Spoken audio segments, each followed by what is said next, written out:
Hi friends, எல்லாருக்கும் வணக்கம். எல்லோரும் எப்படி இருக்கீங்க? எல்லாரையும் எங்களோட சேனலுக்கு வரவேற்கிறோம். இன்றைக்கி என்ன விலாக் அப்படின்னு பார்த்தீங்கன்னா, புரட்டாசி மாதம் 3வது சனிக்கிழமை தான். தளியை போடலாம் அப்படின்னு தான் வீட்டில் வந்து ப்ரிப்ரேஷன் பண்ணிகிட்டு இருந்தோம். எப்போதுமே வந்து வருஷம் வந்து தளிகை போடுவோம். இந்த வருஷம் வந்து எங்களோட சொந்த வீட்டில் போடுறது அப்படிங்கிறதுனால ரொம்ப வந்து ஸ்பெஷலாக இருந்துச்சு. ஒரு வருஷம் போடும்போதும் வந்து பெருமாள் கிட்டே வேண்டிப்போம், எப்படியாவது எங்கள் சொந்த வீட்டில் போய் நாங்கள் வந்து உங்களுக்கு தளிகை போடணும் அப்படின்னு வேண்டிப்போம். லாஸ்ட் இயருமே அப்படி வேண்டியிருந்தேன். அதே மாதிரி இந்த இயர் வந்து சொந்த வீட்டில் வந்து தளிகை போடுற அந்த விஷயத்த வந்து பெருமாள் பண்ணி கொடுத்துருக்காரு. அப்படிங்கிறனால காலையிலே எழுந்திரிச்சு குளிச்சுட்டு ப்ரிப்ரேஷன் வேலையெல்லாம் அப்படியே பார்க்க ஆரம்பிச்சிட்டோம். இந்த பூஜை செல்ஃபுக்கு கீழே இருந்த அந்த பேப்பர் வந்து ரொம்ப டேமேஜாக இருந்துச்சு. அதெல்லாம் சேஞ்ச் பண்ணிவிட்டு எங்கள் வீட்டுக்கு பக்கத்துலேயே வந்து பெருமாள் கோவில் இருக்குது. அங்கே தான் வாரம் போவோம். சரி, அங்கேயே போயிட்டு வந்துடலாம் அப்படின்னு சொல்லிட்டு காலையில் போயிட்டு ஒரு 10 மணிக்கெலாம் வந்துட்டோம். அங்கேயும் அலங்காரம், அபிஷேகம் அப்படிங்கலாம் நடக்கும்.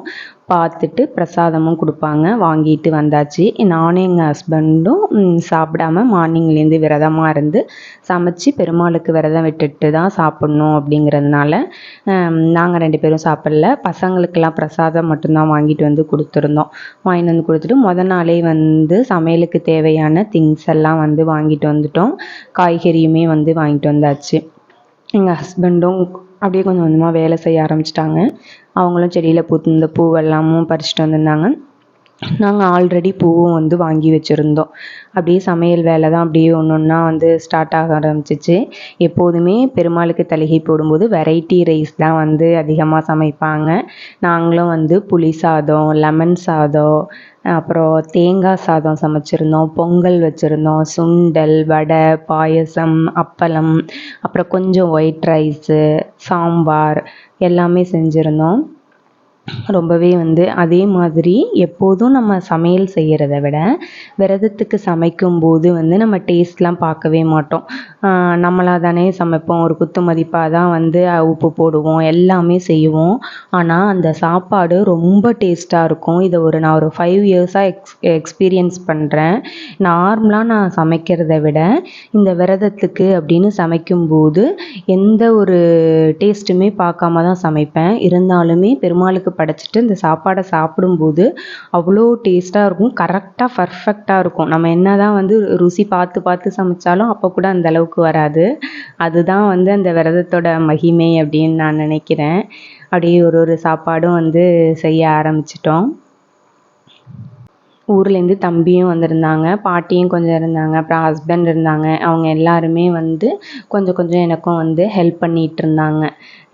காய் கட் பண்ணி கொடுக்குறது, அந்த மாதிரி விஷயங்கள்லாம் அவங்க ரெடி பண்ணிகிட்டு இருந்தாங்க. நான் அப்படியே தாளித்து விட்டு அப்படியே எப்படியும் ஒரு 12 மணி அப்படிங்கும்போதெல்லாம் எல்லா வெரைட்டிஸுமே வந்து சமைச்சு முடிச்சிட்டோம். அப்புறம் எல்லாம் க்ளீன் பண்ணிவிட்டு ஒரு மணி அப்படிங்கும்போது வந்து நாங்கள் படையல் போட்டுட்டோம். ஒரு 1:30 அப்படிங்கும்போது நாங்கள் வந்து சாப்பிட ஆரம்பிச்சிட்டோம்.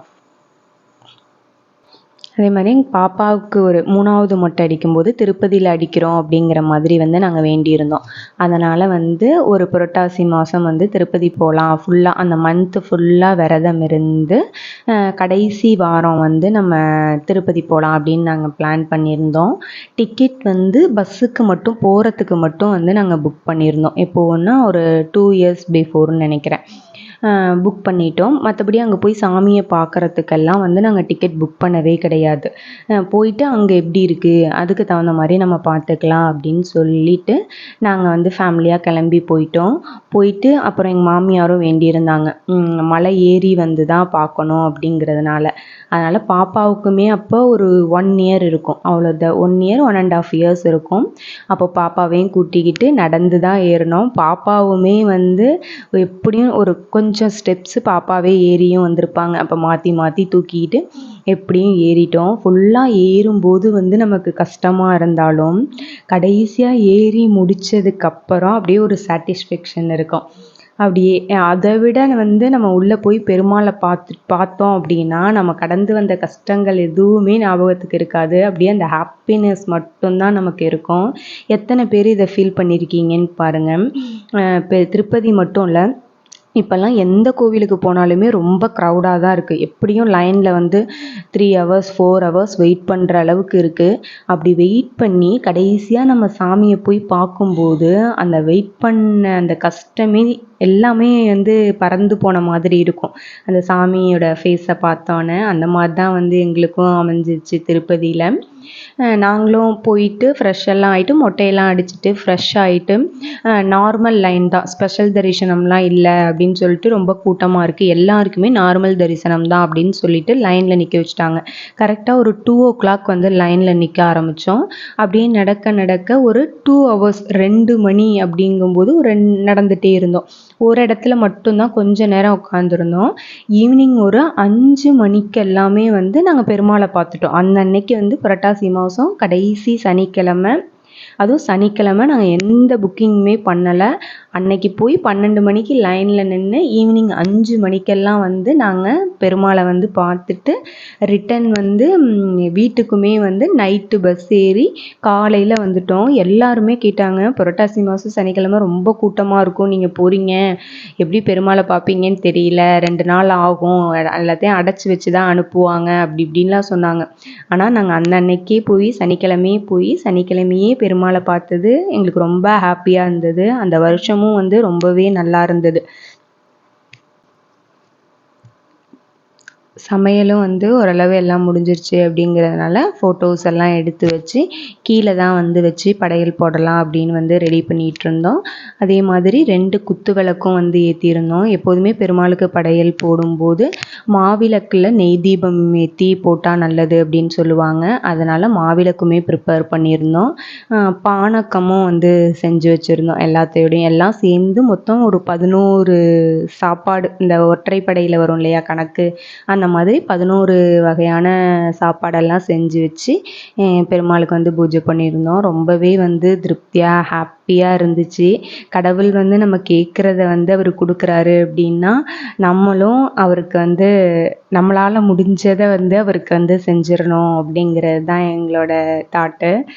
அதனாலவே நல்லா இருந்தது. ஊர்லேருந்தும் வந்து தம்பி எல்லோரும் வந்திருக்கும்போது இன்னமும் வந்து ஹாப்பியாக இருந்தது. எப்போதுமே வந்து நம்ம வீட்டில் வந்து இந்த மாதிரி பூஜை பண்ணும்போது படையல் போடும்போதெல்லாம் யாராவது ஒரு 4 பேர் 5 பேர் வந்து நம்ம வீட்டில் வந்து சாப்பிட்டா நல்லது அப்படின்னு சொல்லுவாங்க. நாங்களும் எங்களுக்கு தெரிஞ்சவங்களுக்கும் சொல்லியிருந்தோம். அதே மாதிரி பக்கத்தில் வீட்டில் இருக்கவங்களுக்கெல்லாமும் எல்லா சாப்பாடும் வச்சு கொண்டு போய் கொடுத்துருந்தேன். எல்லாருமே சாப்பிட்டுட்டு ரொம்ப டேஸ்ட்டாக இருக்குது அப்படின்னு சொன்னாங்க. அதுவே வந்து ரொம்ப ஹாப்பியாக இருந்துச்சு. சமைக்கிறதுக்கு முன்னாடியுமே பெருமாளை வேண்டிக்கிட்டு தான் சமைச்சேன். நல்ல விதமாக எல்லாமே வந்துடணும் அப்படின்னு சொல்லி. அதே மாதிரி இருந்துச்சு. இந்த மாதிரி சின்ன சின்ன விஷயங்களில் கூட வந்து கடவுள் வந்து நம்ம கூட இருப்பார். நம்ம கேட்குறத வந்து செஞ்சு கொடுப்பாரு அப்படிங்கிறத வந்து நான் நிறைய தடவை ஃபீல் பண்ணியிருக்கேன்.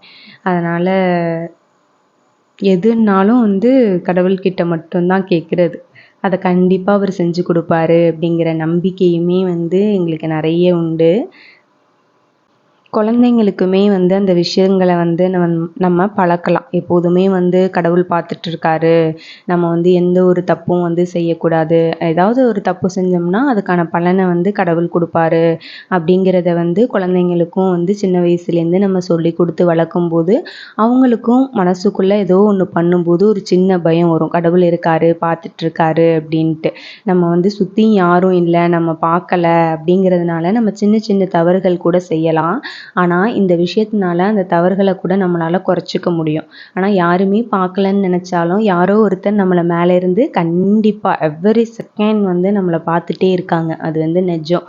நம்ம என்ன செய்கிறோமோ அது வந்து நமக்கு அப்படியே கிடைக்குமா இல்லை டபுளாக கிடைக்குமான்னு கூட தெரியாது. ஆனால் கண்டிப்பாக கிடைக்கும். ஏதோ ஒரு நம்ம செய்கிறதுக்கான பலன் வந்து நமக்கு கிடைக்கும். அதுக்கு வந்து நம்ம என்ன பண்ணலாம், முடிஞ்ச வரைக்கும் நல்லதே செய்யலாம். ஏன்னா அந்த நல்லது திரும்பி நமக்கு கிடைக்கும் அப்படிங்கிறதுனால.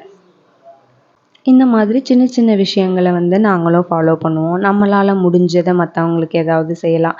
மந்த்லி ஒன்ஸ் வந்து எப்போயாவது சேலரி வாங்கும்போது யாருக்காவது ஒரு 2 பேருக்கு சாப்பாடு வாங்கி கொடுக்கறது, நம்மளால் முடிஞ்ச ஹெல்ப்பை வந்து மற்றவங்களுக்கு செய்கிறது, அந்த மாதிரி சின்ன சின்ன நல்ல விஷயங்களை வந்து நம்ம செய்யும்போது நமக்கும் வந்து ஒரு திருப்தியாக இருக்கும். அது நல்லதும் கூட. எப்போதுமே வந்து நாங்கள் தெளிகை போடும்போது வந்து 2 பேருமே ஒர்க்குக்கு போவோம். அதனால் மார்னிங்கே வந்து ஒரு 8:00 வந்து சமைச்சு சாமியெல்லாம் கும்பிட்டுட்டு எப்போதும் கிளம்பி வந்து ஒர்க்குக்கு போயிடுவோம். ஆனால் இந்த வருஷம் எங்கள் சொந்த வீடு அப்படிங்கிறதுனால 2 பேருமே ஒர்க்குக்கு லீவு போட்டுட்டு ரொம்ப ரிலாக்ஸாகவே வந்து பண்ணியிருந்தோம். அது ரொம்ப நல்லா இருந்தது. இனிமேல் வந்து ஒரு வருஷமும் வந்து நம்ம லீவு போட்டுட்டு ரிலாக்ஸாக சமைச்சு இந்த மாதிரி சாமி கும்பிடலாம் அப்படிங்கிற மாதிரி வந்து நாங்கள் பிளான் பண்ணியிருக்கோம். அவசரமாக பண்ண வேணாம் அப்படிங்கிறதுக்காக.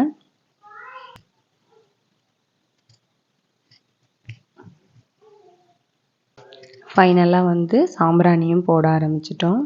எப்போதும் தூபக்கல்லில் தான் சாம்பிராணி போடுவோம். இந்த தடவை வந்து இந்த மாதிரி ஒரு குட்டி சட்டி வாங்கிக்கிட்டோம். இந்த மாதிரி ஃபெஸ்டிவல் டைம் அந்த மாதிரிலாம் வந்து இந்த சட்டியில் வந்து சாம்பிராணி போடலாம்.